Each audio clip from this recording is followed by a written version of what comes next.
जब दुनिया की सबसे तेजी से बढ़ती आर्थिक ताकत बना तो आपको गर्व हुआ कि नहीं हुआ? आपको गर्व हुआ कि नहीं हुआ? हमारे चंद्रयान ने जब चांद पर तिरंगा फहराया तो आपको गर्व हुआ कि नहीं हुआ? आपको गर्व हुआ कि नहीं हुआ?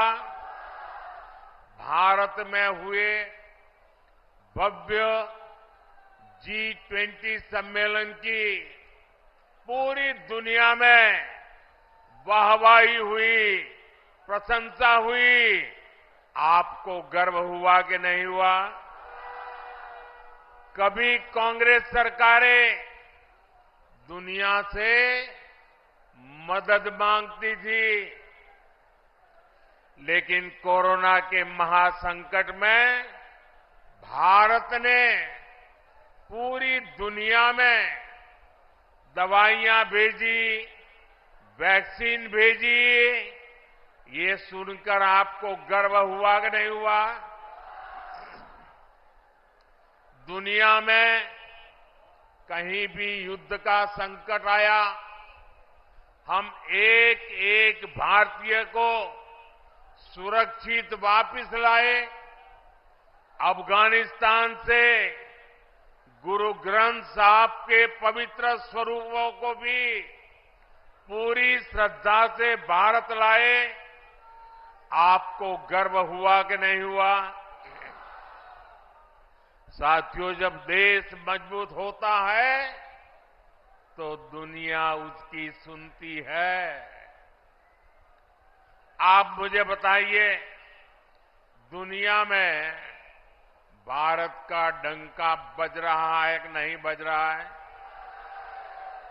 चारों तरफ डंका बज रहा है कि नहीं बज रहा है? दुनिया के हर कोने में डंका बज रहा है कि नहीं बज रहा है? ये कैसे हुआ? ये कैसे हुआ?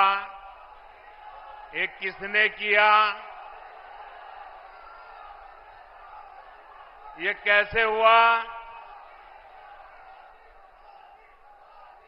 किसने किया? किसने किया? किसने किया? आपका जवाब गलत है। ये मोदी ने नहीं किया, ये आपके एक वोट ने किया है। ये आपके वोट की ताकत है।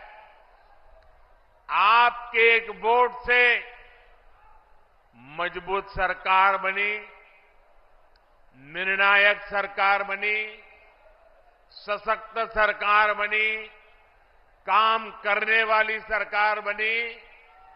और बीजेपी सरकार ने दुनिया को दिखा दिया कि भारत किसी से भी कम नहीं है। साथियों, जब नीयत सही होती है, हौसले बुलंद होते हैं, तो नतीजे भी सही मिलते हैं। आज हम चारों तरफ विकसित भारत का निर्माण होते हुए देख रहे हैं। कहीं 4 लेन, 6 लेन, 8 लेन के हाईवे बन रहे हैं, कहीं भव्य रेलवे स्टेशन बन रहे हैं, कहीं वंदे भारत और अमृत भारत जैसी आधुनिक ट्रेनें चल रही हैं। पीलीभीत, भोजीपुरा और पीलीभीत से टनकपुर तक रेलवे के ब्रॉडगेज होने से एक्सप्रेस ट्रेन भी चलने लगी है।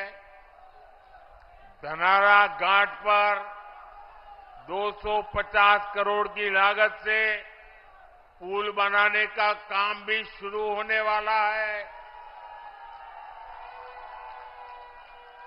इससे शारदा नदी। प्रधानमंत्री नरेंद्र मोदी ने एक जनसभा को आयोजित करते हुए कहा कि भारत जब दुनिया की सबसे तेजी से बढ़ती आर्थिक ताकत बना तो आपको गर्व हुआ कि नहीं हुआ। हमारे चंद्रयान ने जब चांद पर तिरंगा फहराया तो आपको गर्व हुआ कि नहीं हुआ। भारत में हुए भव्य G20 सम्मेलन की पूरी दुनिया में वाहवाही हुई, प्रशंसा हुई। आपको गर्व हुआ कि नहीं हुआ। वहीं उन्होंने कांग्रेस पर तंज कसते हुए कहा कि कांग्रेस सरकार इस दुनिया से मदद मांगती थी, लेकिन कोरोना के महासंकट में भारत ने पूरी दुनिया में दवाइयां भेजी, वैक्सीन भेजी। यह सुनकर आपको गर्व हुआ कि नहीं हुआ। और क्या कुछ कहा प्रधानमंत्री नरेंद्र मोदी ने, आइए सुनते हैं उनकी जुबानी। के किनारे रह रहे हजारों लोगों को आसानी होगी। ये जो सुविधाएं बन रही है, ये किसानों और नौजवानों दोनों के लिए नए अवसर लेकर के आती है। पुरानी सरकारों के दौरान जो उद्योग यहां बंद पड़ गए थे, जो फैक्ट्रियां यहां बंद हो गई थी, उनको भी इससे नई ऊर्जा मिलेगी। पीलीभीत में एक तरफ बांसुरी की सुरीली आवाज है, तो दूसरी तरफ टाइगर की दहाड़ भी है। हमारी सरकार पीलीभीत टाइगर रिजर्व की ख्याति को भी देश और दुनिया के कोने कोने में ले जाने का काम कर रही है। यहां इको टूरिज्म का नया इकोसिस्टम बन रहा है। यहां के नौजवानों के लिए रोजगार और स्वरोजगार के नए अवसर बन रहे हैं। साथियों, पीलीभीत और ये पूरा क्षेत्र खेती किसानी के लिए भी जाना जाता है। आप याद कीजिए, 10 वर्ष पहले तक किसानों की क्या स्थिति थी। महंगे यूरिया की कालाबाजारी होती थी और किसानों को लाठियां खानी पड़ती थी। आज यूरिया भी पर्याप्त मिलता है और लगातार मिलता है। जो बोरी दुनिया में 3,000 रुपये में यूरिया की बोरी बिकती है, वो हमारी सरकार सिर्फ 300 रुपये से भी कम कीमत पर यूरिया की बोरी किसानों को देती है। यहां यूपी के किसानों को पीएम किसान सम्मान निधि के तहत करीब 70,000 करोड़ रुपए भी मिले हैं। यह आंकड़ा छोटा नहीं है। किसानों के बैंक खाते में 70,000 करोड़ रुपया ये मोदी सरकार ने पहुंचाया है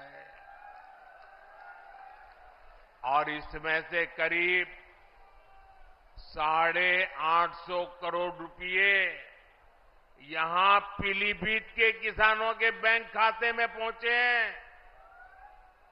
साथियों, कांग्रेस और सपा के राज में गन्ना किसानों को कैसे अपने ही पैसे के लिए तरसाया जाता था, ये आपसे